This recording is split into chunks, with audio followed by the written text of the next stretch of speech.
докладът беше ужасяващ. Имаше сведения за повече от 39 състава на престъпления в Наказателния кодекс.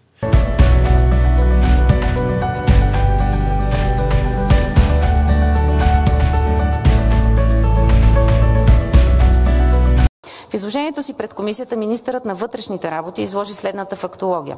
През годините до настоящия момент МВР е работело по 28 проверки по сигнали, както следва. –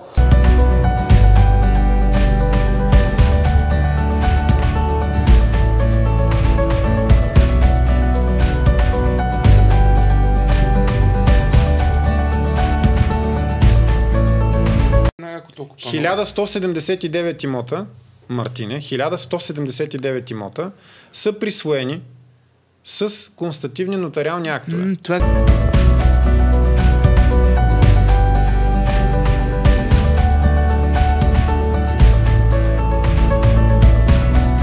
На имотите в община Ветрино, придобити чрез обстоятелствена проверка. Съгласно цитираното решение на Агенцията по вписвания за периода от 2014-2023 година, общия брой на имотите в община Ветрино, придобити чрез обстоятелствена проверка е 1175.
Костадинов го класифицирам като доказан лъжец.